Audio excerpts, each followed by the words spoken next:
Alhamdulillah, walhamdulillah, semua alhamdulillah. Asyhadu an la ilaha illallah wahdahu la syarika lah.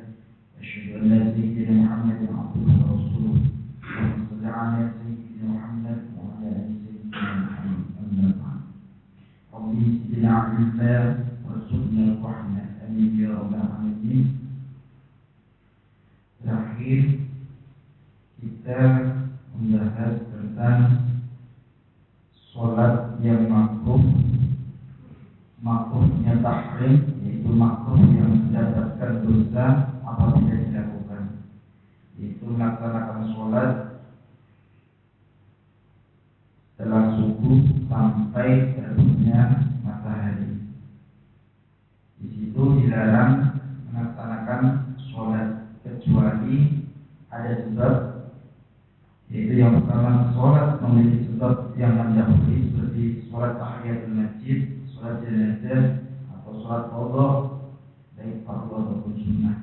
Sebab yang kedua yaitu sholat yang sebabnya bersamaan dengan sholat tersebut seperti sholat gerhana ataupun sholat istisqa. Dari ini kita membahas tentang sholat duha. Dari sholat duha yaitu hadis an Abi Hurairah qala awsani khalili sallallahu alaihi wasallam bi salatin siyam thalathati ayyamin min kulli shahrin wa rak'atayn duha wa an ufira qabla an arquda. Diriwayatkan dari Abu Hurairah berkata, kata Rasulullah Muhammad sallallahu alaihi wasallam mewasiatkan kepadaku tiga perkara, puasa 3 hari setiap bulan, 2 rakaat sholat duha, dan melaksanakan sholat witir sebelum tidur. Sholat duha merupakan sholat sunnah yang digantungkan terhadap waktu sehingga harus dilaksanakan sesuai pada waktunya, yakni setelah matahari terbit sekira telah mencapai 1 tonggak, ukuran tersebut dikonversikan ke dalam waktu 15 sampai 20 menit, sehingga waktu pelaksanaan sholat duha bermula 15 sampai 20 menit setelah matahari terbit sampai tergelincirnya matahari. Memilih waktu yang baik untuk mengerjakan sholat duha adalah ketika telah terlewatkan seperempat waktu siang atau dimulai setelah terbitnya fajar. Rakaat sholat duha, para ulama berbeda pendapat dalam masalah jumlah rakaat sholat duha. Menurut Imam Jamal Ar-Ramli, jumlah maksimal sholat duha adalah 8 rakaat berdasarkan hadis yang diriwayatkan oleh Ummi Hani berkata, Nabi sallallahu alaihi wasallam sholat duha 8 rakaat. Namun menurut Imam Ibnu Hajar, jumlah maksimal dari rakaat sholat duha adalah 12 rakaat berdasarkan hadis yang diriwayatkan oleh Ismail bin Ubaidillah dari Abdullah bin Amr. Ia berkata, aku bertemu dengan Abu Dzar radhiyallahu anhu, lalu berkata, wahai paman, beritahulah diriku pada suatu kebaikan. Lalu ia menjawab, aku bertanya kepada Rasulullah sebagaimana kamu bertanya kepadaku. Lalu dia bersabda, bila kamu sholat duha 2 rakaat, maka tidak akan dicatat sebagai bagian dari kaum yang lalai. Bila kamu sholat duha 4 rakaat, maka akan dicatat sebagai bagian dari kaum yang berbuat baik. Bila kamu sholat duha 6 rakaat, maka akan dicatat bagian dari kaum yang taat. Bila kamu sholat duha 8 rakaat, maka akan dicatat sebagai bagian dari kaum yang beruntung. Bila kamu sholat duha 10 rakaat, maka hari itu tidak akan dicatatkan dosamu bagimu. Dan bila kamu sholat 12 rakaat, maka akan dibangunkan untukmu sebuah rumah di surga. Hadis yang diriwayatkan oleh Imam Baihaqi. Untuk tata cara sholat duha, niat sholat duha yaitu sholli sunat duha wa qada'i lillahi ta'ala. Setelah membaca surat Al-Fatihah, terdapat perbedaan pendapat mengenai kesunahan yang dibaca.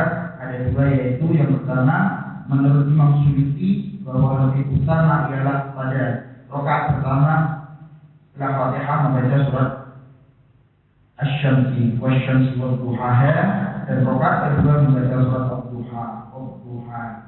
Pendapat yang kedua menurut Imam Romli, pada rakaat pertama membaca surat Al-Kafirun, dan rakaat kedua membaca surat Al-Ikhlas, dan terus selanjutnya. Setelah selesai sholat, dianjurkan untuk berdoa. Nah, doa sholat duha itu sangat bagus sekali, yaitu Allahumma inna duha ad-duha wal dhaha wal jamal jamaluka wal quwwata quwwatuka wal qudrata qudratuka wal 'izmata 'izmatuka. Allahumma in kana rizqi fis samai fa anzilhu wa in kana fil ardi fa akhrijhu wa in kana mu'tiran fa yassirhu wa in kana haraman fa tahhirhu wa in kana ba'idan fa qarribhu bihaqqi du'aika wa bahaika wa jamalika wa quwwatika wa qudratika ati ma 'ataita 'ibadika as-salihin. Allahumma inna du'a arba'uka, wahai Tuhanku, sungguh doa ini adalah Tuhanmu, wal baha abha'uka, keagungan ini adalah keagunganmu, wal jamala jamaluka, keindahan ini adalah keindahanmu, wal quwwata quwwatuka, kekuatan ini adalah kekuatanmu, wal qudrata qudratuka, dan penjagaan ini adalah penjagaanmu. Allahumma in kana rizqi fis samai, wahai Tuhanku, jika rezekiku berada di atas langit, maka turunkanlah. Wa in kana fil ardi fa akhrijhu, jika berada di dalam bumi, maka keluarkanlah. Wa in kana mu'siran fa yassirhu, jika dipersulit, maka mudahkanlah. Wa in kana haraman fa tahhirhu, jika tercampur tanpa sengaja dengan yang haram, maka sucikanlah. Wa in kana ba'idan fa qarribhu, jika jauh maka dekatkanlah. Bihaqqi du'aika wa bahaika wa jamalika wa quwwatika wa qudratika an ma'ataita ibadaka as-salihin. Dengan hak duha, keelokan, keindahan, kekuatan dan kekuasaanmu, datangkanlah kepadamu apa yang engkau datangkan kepada para hambamu yang soleh. Yang selanjutnya yang terakhir yaitu keutamaan sholat duha. Yang pertama yaitu sedekah bagi seluruh persendian ibadah. Bagaimana hadis diriwayatkan dari Abu Dzar radhiyallahu anhu dari Nabi sallallahu alaihi wasallam, beliau bersabda, ada sedekah yang hendaknya dilakukan atas seluruh tulang salah seorang dari kalian. Karena itu setiap tasbih dan sedekah, setiap tahlil adalah sedekah, setiap takbir adalah sedekah, amal ma'ruf adalah sedekah, nahi mungkar adalah sedekah, dan 2 rakaat sholat duha itu mencukupi semua itu. Hadis yang diriwayatkan oleh Imam Muslim. Keutamaan sholat duha yang kedua yaitu setiap 2 rakaat yang dilaksanakan memiliki balasan masing-masing, seperti dalam hadis yang telah diriwayatkan oleh Imam Baihaqi. Mungkin itu saja yang dapat kami sampaikan. Mohon maaf. Assalamualaikum warahmatullahi wabarakatuh.